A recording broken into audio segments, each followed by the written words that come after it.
तो clinical features हमें क्या मिलेंगे BPH वाले पेशेंट में कि वो यूरिनरी ऑब्स्ट्रक्शन की वजह से सिम्टम्स होंगे, जिसमें हेजिटेंसी, अर्जेंसी, नॉक्चूरिया और पुअर यूरिनरी स्ट्रीम आ जाता है।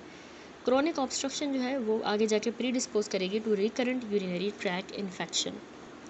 That's it. अगला है topic carcinoma of the prostate. Adenocarcinoma prostate का बहुत ही कॉमन फॉर्म है कैंसर मेन के अंदर, जो कि 27% ऑफ द कैंसर केसेस होते हैं US में 2014 में। अब ये अनकॉमन है before the age of 50 years, उससे पहले नहीं होता ये adenocarcinoma. Over the past several decades mortality जो है प्रोस्टेट कैंसर की वजह से वो कम हो गई है सिग्निफिकेंटली, और ये करंटली कॉज करवा रही है 10% of the cancer death in the US। Relatively low rate of mortality main में जिनको प्रोस्टेट कैंसर है, यह रिलेटेड है in part two increase detection of the disease through screening.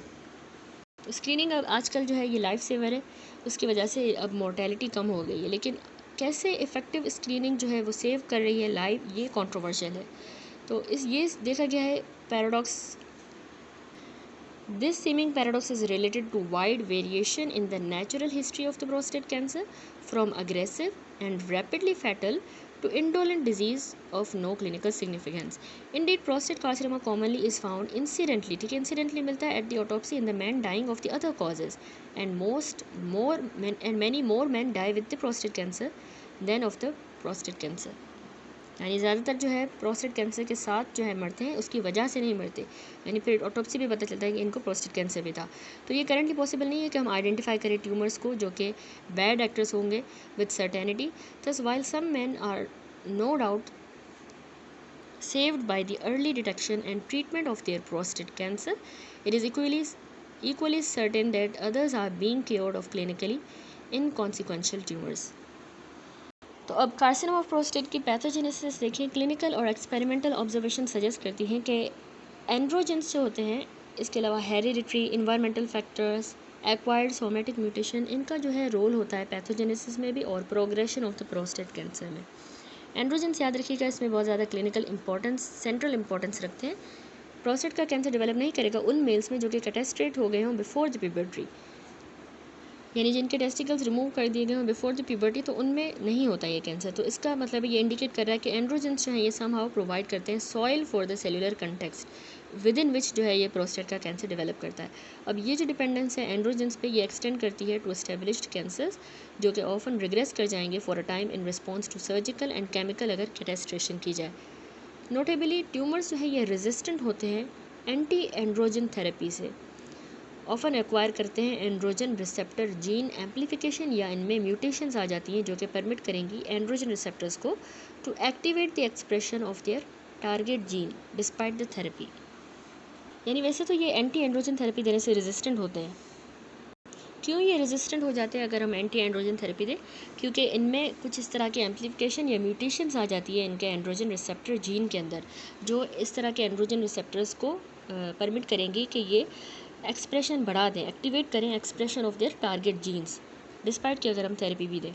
तो तभी इस तरह के जो ट्यूमर्स हैं ये रिकर करते हैं in face of anti androgen therapy देने के बावजूद रिकर करेंगे। स्टिल ये डिपेंड करते हैं depend on the gene products regulated by the androgen receptor for their growth and survival. ठीक है, ये जो इन्होंने एम्प्लीफिकेशन या म्यूटेशंस आ गई हैं अब इनके सर्वाइवल के लिए, इस वजह से एंटी एंड्रोजन थेरेपीज भी काम नहीं करती। लेकिन however while the prostate cancer like the normal prostate, ये डिपेंड करता है एंड्रोजन्स के ऊपर फॉर इट्स सर्वाइवल। ठीक है, तो इसमें हमें कोई भी एविडेंस नहीं मिलता कि एंड्रोजन्स इनिशिएट करवाएंगे कार्सिनोजेनेसिस, ना ही हमें कोई भी एंड्रोजन के लेवल मिलेंगे जो कि एसोसिएटेड होते हैं प्रोस्टेट के कैंसर के रिस्क के साथ। कोई मतलब स्पेसिफिक लेवल नहीं है कि इतने एंड्रोजन लेवल के साथ रिस्क है प्रोस्टेट कैंसर का। नेक्स्ट हेरिडिटरी का भी रोल है, ये भी कंट्रीब्यूट करती है कि इसमें ज़्यादा रिस्क होता है फर्स्ट डिग्री रिलेटिव्स पेशेंट्स का विद प्रोस्टेट कैंसर। ये अनकॉमन है एशियंस में और इसका इंसिडेंस हाईएस्ट है अफ्रीकन अमेरिकन में और स्कैंडिनेवियन कंट्रीज़ के अंदर। अग्रेसिव क्लिनिकली सिग्निफिकेंट डिजीज़ ज़्यादा कॉमन अफ्रीकन अमेरिकन में है बनस्बत कॉकेशियंस के। अगर जिनोम वाइड एसोसिएशन स्टडीज़ देखें तो उसमें आइडेंटिफाई हुए हैं नंबर ऑफ जेनेटिक वेरिएंट्स जो कि एसोसिएटेड होते हैं increase risk for developing the prostate cancer. Although हर एक जो वेरिएंट है वो सिर्फ स्मॉल इंक्रीज रिस्क कैरी करता है फॉर डेवलपिंग दी कैंसर, लेकिन इसके जो इफ़ेक्ट है वो मल्टीप्लिकेटिव है कि मैन जिनमें मल्टीपल रिस्क अलील्स हैं तो उनमें तकरीबन 5 फोल्ड ज़्यादा रिस्क है बनस्बत जनरल पॉपुलेशन के। ठीक है, तो मतलब इसका मतलब जेनेटिक का भी कोई ना कोई रोल है। देन है इन्वायरमेंट भी रोल प्ले करती है, जैसा कि जापानीज़ इमिग्रेंट्स में एविडेंस मिला है जो कि यूएस में आ गए हैं, तो उनमें जो है डिजीज़ जो है वो राइज़ की है, उसका इंसिडेंस राइज़ हुआ है। Although not to the level seen in the native born American, उतना नहीं, लेकिन फिर भी नेटिव बोर्न वाले अमेरिकन से, लेकिन वो इमिग्रेंट्स हैं तो वहाँ पे आए हैं, तो कोई ना कोई इन्वायरमेंट का रोल है जिसकी वजह से इसका भी इंसिडेंस उनमें भी बढ़ा है। तो ऑल्दो डाइट जो होती है एशिया में ये ज़्यादा वेस्टर्नाइज्ड है, incidence clinically significant prostate cancer का इस तरह के रीजन में पूरी दुनिया में बढ़ता जा रहा है। However relationship between the specific dietary component and the prostate cancer ये अभी तक अनक्लियर है। नेक्स्ट है एक्वायर्ड कुछ जेनेटिक एबरेशंस। तो जिस तरह के बाकी कैंसर्स में होता है ये भी जो है एक्चुअल ड्राइवर्स होते हैं सेलुलर ट्रांसफॉर्मेशन के। Copy number variations specific chromosomal regions के अंदर और जीन रीअरेंजमेंट्स जो हैं ये फ्रीक्वेंटली हमें मिलती हैं प्राइमरी ट्यूमर्स में। मोस्ट कॉमन जो रीअरेंजमेंट होती है प्रोस्टेट कैंसर में वो क्रिएट करती हैं एक फ्यूजन जीन, जो आपने याद रखना है कि कंसिस्ट करता है androgen regulated promoter of the TMPRSS2 gene.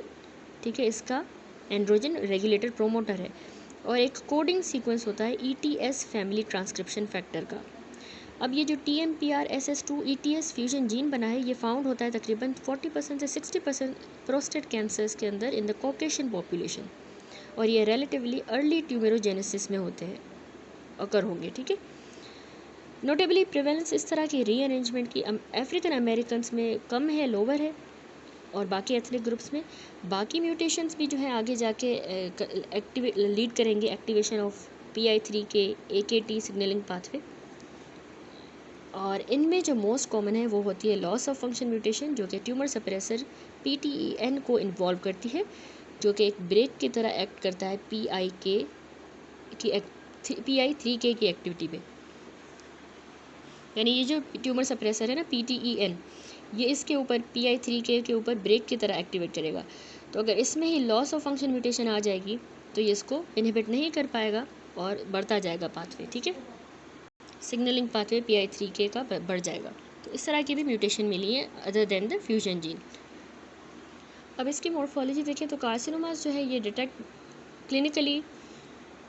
Clinically detect होते हैं वो ज़्यादातर विजिबल नहीं होते ग्रॉसली। ठीक है, मोर एडवांस लेशंस होती हैं वो हमें फर्म ग्रे वाइट लेशंस की तरह मिलेंगी इल डिफाइंड मार्जिन्स के साथ। ठीक है, मार्जिन्स डिफाइंड नहीं होंगे और एडजेसेंट ग्लैंड को वो इनफिल्ट्रेट करेंगी। तो इस फिगर में देखिए एडिनो कार्सिनोमा दिखाया गया है प्रोस्टेट का। कार्सिनोमेटस टिश्यू हमें नज़र आ रहा है ऑन द पोस्टीरियर एस्पेक्ट। ठीक है, पोस्टीरियर एस्पेक्ट पे ये कार्सिनोमेटस टिश्यू है, लोअर लेफ्ट। नोट करें इसमें solid whiter tissue of cancer in contrast with the spongy appearance of the benign peripheral zone on the contralateral side.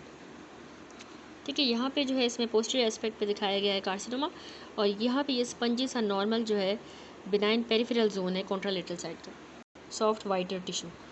तो जो prostate के कैंसर्स होते हैं ये मॉडरेटली डिफरेंशिएटेड होते हैं। ठीक है, मॉडरेटली डिफरेंशिएटेड एडिनोकार्सिनोमा होते हैं जो कि प्रोड्यूस करेंगे वेल डिफाइंड ग्लैंड्स, ये आपने याद रखना है। तो इस तरह के ग्लैंड्स ज़्यादातर छोटे होते हैं, बिनाइन ग्लैंड्स होते हैं, यानी बिनाइन ग्लैंड्स से छोटे होते हैं और सिंगल यूनिफॉर्म लेयर क्यूबॉइडल या लो कॉलमनार एपिथेलियल के साथ जो है लाइन हुए होंगे। इनमें बेसल सेल की लेयर नहीं मिलेगी जिस तरह हमें बिनाइन ग्लैंड्स में मिल रही थी। तो in further contrast with the benign glands, malignant glands जो है ये क्राउडेड होंगे टुगेदर, और कैरेक्टरिस्टिकली इनमें ब्रांचिंग और पेपिलरी इनफोल्डिंग हमें नहीं मिलती। साइटोप्लाज्म जो है इस तरह के ट्यूमर सेल्स का वो रेंज करता है पेल क्लियर, जिस तरह के हमें बिनाइन ग्लैंड में मिल रहा था, to a distinctive amphophilic dark purple appearance का मिल सकता है। न्यूक्लिया की बात करें तो वो बड़े बड़े से इनलार्ज होंगे और उनमें एक या ज़्यादा प्रोमिनेंट हमें न्यूक्लियोलाई भी मिलेगा। तो इस फिगर में एडिनोकार्सिनोमा दिखाया गया है प्रोस्टेट का। ये देखिए इस पर हमें छोटे से ग्लैंड्स नज़र आ रहे हैं जो कि क्राउडेड हैं between the larger benign glands के दरमियान। ये हायर मैग्नीफिकेशन है जिसमें स्मॉल मैलिग्नेंट ग्लैंड छोटे छोटे से सेवरल नज़र आ रहे हैं, मैलिग्नेंट जिनमें इनलार्ज किस्म के न्यूक्लियाई हैं, प्रोमिनेंट न्यूक्लियोलाई हैं और डार्क सा साइटोप्लाज्म है। अगर हम इसको कंपेयर करें इस तरह के लार्ज बिनाइन ग्लैंड के साथ, छोटे वाले मैलिग्नेंट हैं, ये लार्ज वाले बिनाइन हैं। कुछ वेरिएशन जो है उनके न्यूक्लियर साइज़ में और शेप में ये ज़्यादातर यूजुअल होती है, लेकिन जनरल जो प्लियोमॉर्फिज्म है वो इतना हमें नहीं मिलता। माइटोटिक फिगर्स भी इसमें अनकॉमन है। जैसे जैसे इनका ग्रेड बढ़ेगा, इर्रेगुलर और ragged glandular structures, cribriform glands, sheets of the cells या इनफिल्ट्रेटिंग इंडिविजुअल सेल हमें इसमें मिल सकते हैं। तकरीबन 80% इस तरह के केसेस जो हैं उनमें प्रोस्टेटिक टिश्यू को हम रिमूव करेंगे फॉर द कार्सिनोमा, तो वो आल्सो हार्बर करेगा प्रिजम्पटिव प्रीकर्सर लेजन, जिनको हम high grade prostatic intra epithelial neoplasia कहते हैं, HGPIN। ठीक है, जब हम उसको रिमूव कर देंगे ना प्रोस्टेटिक टिश्यू को, कार्सिनोमा वाला, तो उसमें हमें इस तरह की प्रीकर्सर लेजन भी मिल सकती है, HGPIN। 80% केसेस में ऐसा होता है। अब बहुत से मॉलिकुलर चेंजेस हमें मिलते हैं इन्वेजिव कैंसर में। जो इन्वेजिव कैंसर्स में मिलते हैं वो हमें इसमें HPIN में मिलेगा, हाई ग्रेड इन प्रोस्टेटिक इंट्रा एपिथेलियल नियोप्लेजिया में। प्रोस्टेट कैंसर को ग्लीसन सिस्टम के थ्रू ग्रेड किया गया है, जो कि 1967 में क्रिएट किया गया ग्लीसन सिस्टम, और 2014 में इसको अपडेट किया गया। अब इस सिस्टम के अकॉर्डिंग जो प्रोस्टेट कैंसर है उसको फर्दर जो है स्ट्रेटिफाइड किया गया है 5 ग्रेड्स के अंदर, जो उसकी ग्लैंडुलर पैटर्न ऑफ डिफरेंशिएशन पे बेस्ड है। तो इसमें ग्लीसन सिस्टम के अकॉर्डिंग अगर हम देखें तो ग्रेड 1 जो होता है ये रिप्रेजेंट करता है मोस्ट वेल डिफरेंशिएटेड ट्यूमर्स को, और ग्रेड 5 जो है ट्यूमर का वो शो करता है नो ग्लैंडुलर डिफरेंशिएशन। मोस्ट जो ट्यूमर्स हैं वो पैटर्न 3, 4 और 5 में होते हैं। ठीक है, सिंस मेजॉरिटी ऑफ ट्यूमर्स में हमें मोर देन 1 पैटर्न मिलता है, तो इसलिए जो प्राइमरी ग्रेड है वो असाइन किया गया है डोमिनेंट पैटर्न, और सेकेंडरी ग्रेड है तो उसको नेक्स्ट मोस्ट फ्रीक्वेंट पैटर्न दिया गया है। दो जो न्यूमेरिकल ग्रेड्स हैं उनको फिर ऐड करते हैं हम, ताकि हमें ऑब्टेन हो एक कंबाइंड ग्लीसन स्कोर हम बनाएंगे। ट्यूमर्स जिनमें सिर्फ एक पैटर्न है उसको हम ट्रीट करते हैं प्राइमरी और secondary grades as a same, और हेंस फिर उसका नंबर भी डबल हो जाएगा। थस जो मोस्ट जो डिफरेंशिएटेड ट्यूमर्स होते हैं उनका ग्लीसन स्कोर होगा 2, यानी 1+1, और जो लीस्ट डिफरेंशिएटेड ट्यूमर है वो मेरिट करता है स्कोर ऑफ 10 होगा उसका स्कोर, यानी 5+5। ठीक है, लीस्ट है ना 5, इसलिए। तो अब न्यू ग्रेडिंग सिस्टम भी बेस्ड है ग्लैंडुलर पैटर्न पे, जो कि अभी रिसेंटली एक्सेप्ट हुआ है WHO से, वर्ल्ड हेल्थ ऑर्गेनाइजेशन में, जो कि यूज़ किया गया है initially in conjunction with Gleason system. ठीक है, उसके साथ ही वो यूज़ किया जाता है। तो वो रेंज करता है फ्रॉम 1 से लेके 5 तक, यानी 1 वाले की अच्छी एक्सीलेंट प्रोग्नोसिस होती है, 5 वाले की पुअर प्रोग्नोसिस। दैट साइड उसके बाद आ जाते हैं क्लिनिकल फीचर्स पे। तो US में मोस्ट जो प्रोस्टेट के कैंसर होते हैं वो स्मॉल होते हैं, नॉन पाल्पेबल होंगे, एसिम्टोमेटिक लेशंस होती हैं जो कि सिर्फ नीडल बायोप्सी पे डिस्कवर होती हैं, जो कि परफॉर्म की जाती है नीडल बायोप्सी, ताकि इन्वेस्टिगेट करें हम elevated serum prostatic specific antigen level को, PSA को, जो आगे हम डिटेल में भी पढ़ेंगे, इसको डिस्कस करेंगे। तो उसके लिए हम इन्वेस्टिगेशन के लिए जब नीडल बायोप्सी करते हैं तो हमें ये डिस्कवर हो जाता है कि इसको प्रोस्टेट कैंसर है। अब कुछ 70 to 80% प्रोस्टेट कैंसर जो है आउटर जो पेरिफेरल ग्लैंड होता है, फिगर मैंने आपको दिखाया, उसमें से अराइज करते हैं ज़्यादातर, and a subset of these may be palpable भी हो सकते हैं इनमें कुछ, और इरेगुलर सी हार्ड नोड्यूल्स होंगी डिजिटल रेक्टल एग्जामिनेशन पे। माइनॉरिटी जो कार्सिनोमास है वो अनएक्सपेक्टेडली हिस्टोलॉजिक एग्जामिनेशन के दौरान डिस्कवर होती है। प्रोस्टेट टिश्यू की जब हिस्टोलॉजी की जाए ट्रांस यूरेथ्रल रीसेक्शन के दौरान, जब उसको हम रिमूव करते हैं, BPH का ट्रीटमेंट जब हम करते हैं, उसमें हम ये ट्रस्ट करते हैं ट्रांस यूरेथ्रल रीसेक्शन, तो उसमें जब हम फिर उसकी हिस्टोलॉजी देखेंगे तो उसमें हमें कार्सिनोमा डिस्कवर होता है।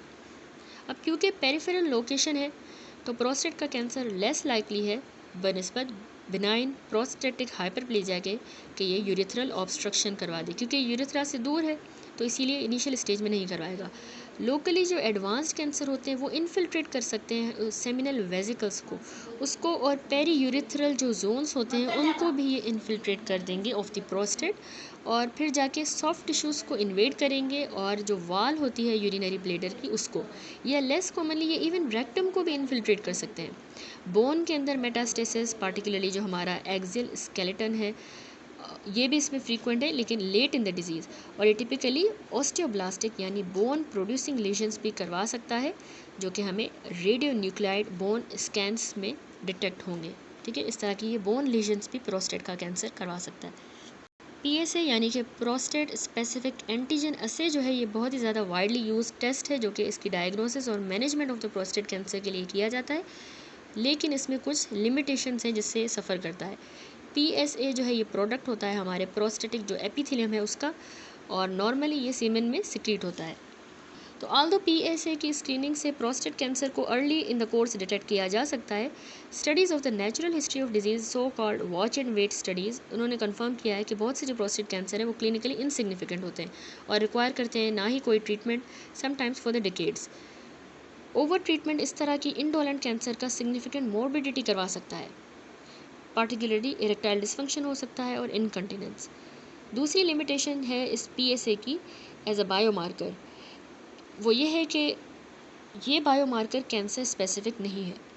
बिनाइन प्रोस्टेटिक हाइपरप्लेजिया, प्रोस्टेटाइटिस जो इन्फ्लामेशन थी उसकी प्रोस्टेट की, प्रोस्टेटिक इन्फार्क्ट, इंस्ट्रूमेंटेशन प्रोस्टेट की, इजैक्यूलेशन, इन सब से जो है सीरम में प्रोस्टेटिक स्पेसिफिक एंटीजन के लेवल बढ़ जाते हैं। तो इसलिए ये इतना स्पेसिफिक नहीं है कैंसर के लिए, क्योंकि बाकी कंडीशंस में भी मिल रहा है। तो कन्वर्सली 20 to 40% जो पेशेंट जिनको ऑर्गन कन्फाइंड प्रोस्टेट कैंसर होता है उनमें PSA की value below the cut off होंगी, जो कि हम यूज़ करेंगे to identify the patients who are likely to have prostate cancer. तो उतनी वैल्यू से ये बिलो होंगी, तो इसलिए ये भी इसकी लिमिटेशन है। अब क्योंकि इस तरह की प्रॉब्लम्स हैं तो PSA असे जो है अब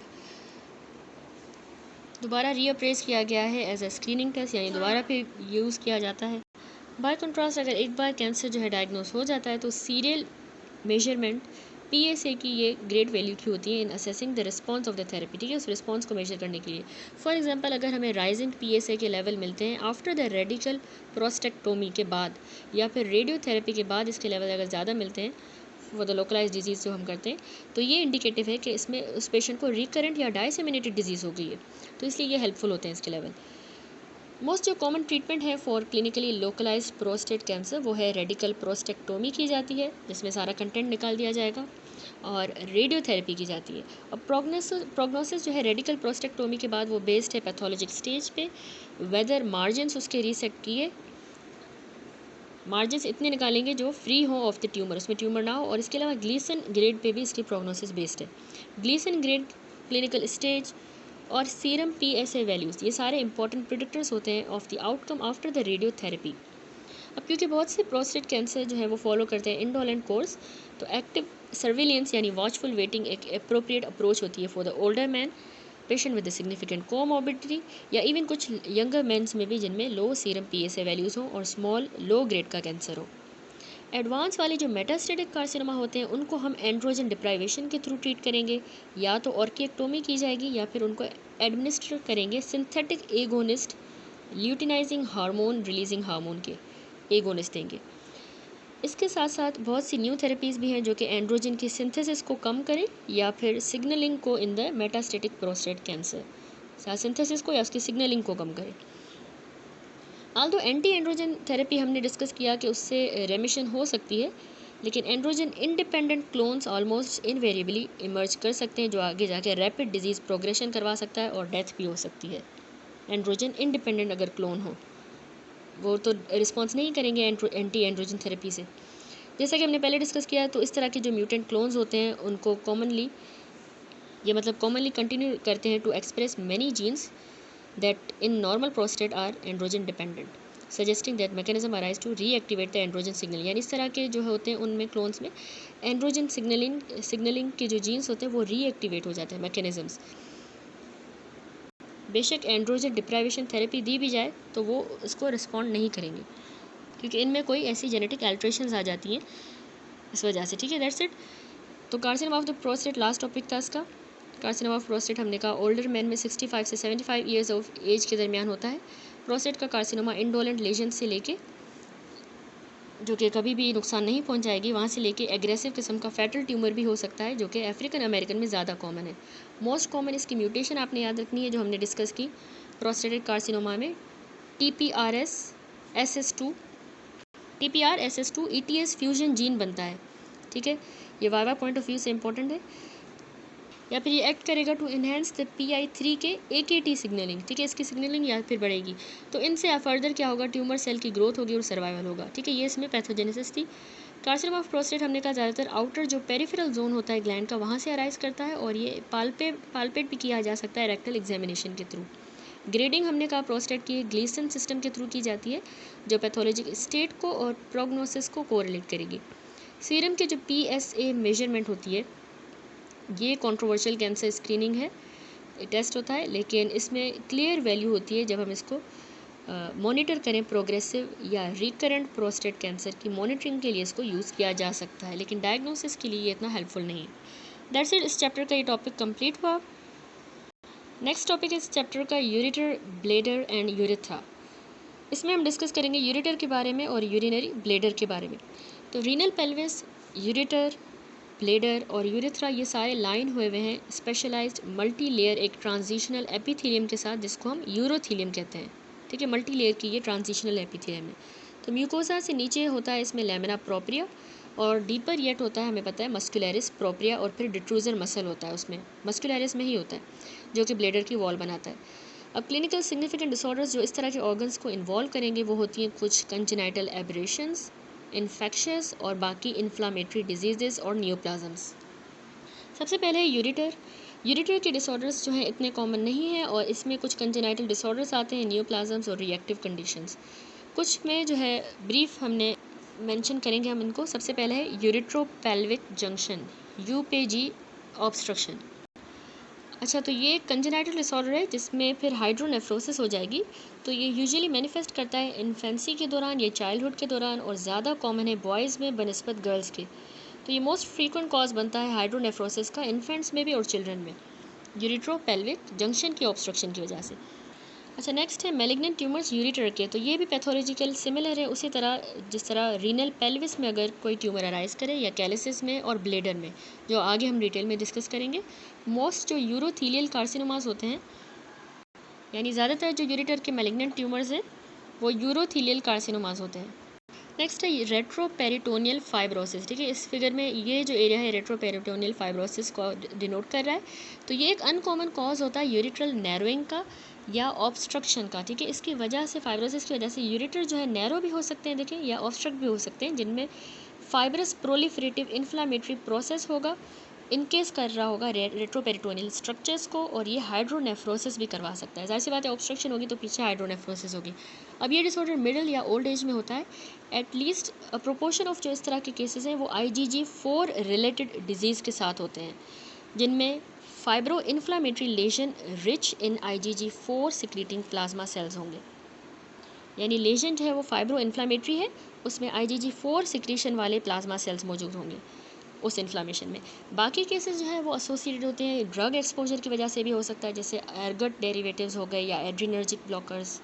रेडिएशन की वजह से हो सकता है इन्फेक्शन, सर्जरी से पहले, या मैलिग्नेंट डिजीज़ जिनमें lymphoma, UTI, urinary tract carcinoma आ जाता है। ठीक है, इस तरह के मैलिग्नेंट डिजीज़ मोस्ट केसेस में हाउएवर कोई ऑब्वियस कॉज नहीं होता, और उनको हम प्राइमरी या इडियोपैथिक कंसीडर करते हैं, जिसको हम ऑर्मोंड डिजीज़ कहते हैं। ठीक है, रेट्रोपेरिटोनियल फाइब्रोसिस का कोई कॉज नहीं पता होता उसमें। यूरेटर के बाद नेक्स्ट है यूरिनरी ब्लेडर। इसमें सबसे पहले नॉन नियोप्लास्टिक कंडीशंस हैं। ब्लेडर जो होता है या विजाइकल डाइवर्टिकुलम, उसमें एक पाउच लाइक इवेजिनेशन हो जाती है ब्लेडर वॉल की। ठीक है, यानी बिल्कुल इस तरह से एक इवेजिनेशन हो जाती है, बाहर की साइड पे इवेजिनेट कर जाएगा ब्लेडर वॉल। तो डाइवर्टिकुला जो है कंजेनाइटल भी हो सकती हैं, लेकिन ये ज़्यादातर कॉमनली एक्वायर्ड लेशंस होती हैं, जो कि अगर परसिस्टेंट यूरेथ्रल ऑब्स्ट्रक्शन हो तो उसकी वजह से ये डाइवर्टिकुला बन जाते हैं। For example benign prostatic hyperplasia में हमने देखा ऑब्स्ट्रक्शन होती है परसिस्टेंट, उसमें हो सकते हैं। तो ऑल्दो मोस्ट डाइवर्टिकुला छोटे होते हैं, एसिम्प्टोमेटिक होते हैं, लेकिन ये कभी कभार यूरिनरी स्टेसिस भी करवा सकते हैं, और उसकी वजह से फिर UTI का रिस्क बढ़ेगा, रिकरेंट यूरिनरी ट्रैक इन्फेक्शन होगा, और ब्लेडर स्टोन फॉर्मेशन हो सकती है। नेक्स्ट है इन्फ्लामेशन ऑफ द ब्लेडर, जिसको हम सिस्टाइटिस कहते हैं। तो सिस्टाइटिस की बहुत सी फॉर्म हो सकती हैं। बैक्टीरियल सिस्टाइटिस ज़्यादा कॉमन है, पार्टिकुलरली वुमेन में होता है, और मोस्ट कॉमन वो कोलीफॉर्म जो बैक्टीरिया है उसकी वजह से होता है, जो कॉलन में होते हैं बैक्टीरिया, उसमें उससे होगा। हेमरेजिक सिस्टाइटिस जो है ये प्रेजेंट करता है, यानी हेमरेजिक वाला बहुत से पेशेंट में हो सकता है जो कि साइटोटॉक्सिक एंटी ट्यूमर ड्रग्स ले रहे हों, जैसे कि साइक्लोफॉस्फामाइड, और ये कभी कभार एडिनोवायरस इन्फेक्शन की कॉम्प्लिकेशन भी हो सकती है haemorrhagic cystitis. Next interstitial cystitis होता है, ये chronic pelvic pain syndrome cause करवाता है टिपिकली वुमेंस के अंदर। तो ये कैरेक्टराइज होगा कि इसमें पेशेंट को सुप्रा प्यूबिक पेन होगा, जो ब्लेडर की फिलिंग के साथ बढ़ता जाएगा, और रिलीव होगा जब ब्लेडर एम्प्टी हो जाएगा, तो पेन भी रिलीव हो जाएगा। तो इसकी वजह से फ्रीक्वेंट यूरिनेशन की कॉम्प्लिकेशन हो सकती है।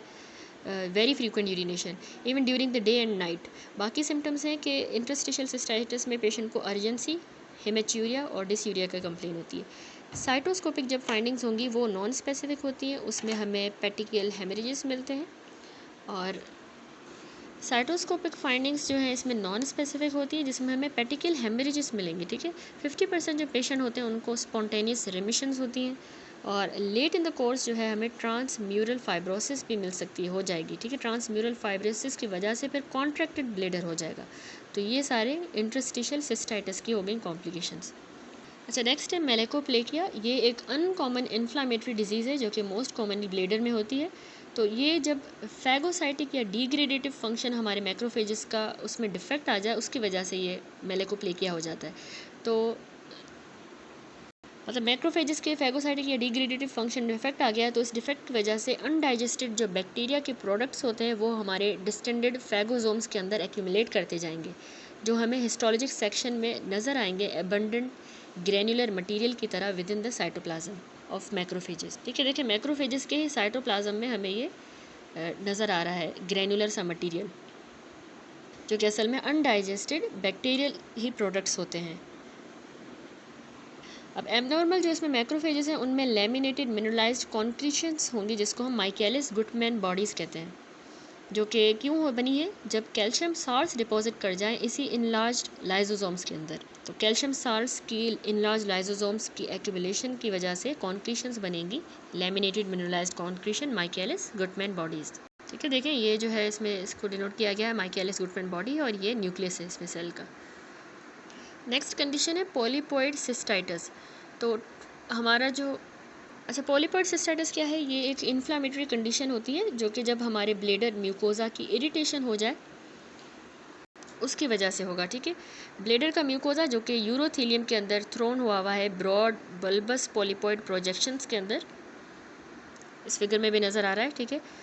वो मतलब एक ब्रॉड सी बल्बस पॉलीपॉइड सी प्रोजेक्शंस बना देगा as a result of marked submucosal oedema की वजह से,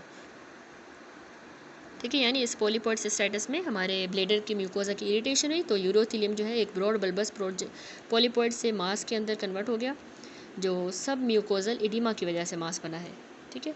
अब ये पॉलीपॉइड सिस्टाइटिस कंफ्यूज भी हो सकती है पेपिलरी यूरोथीलियल कार्सिनोमा के साथ, क्योंकि ये क्लिनिकली भी और हिस्टोलॉजिकली एक जैसे ही लगते हैं, इस वजह से।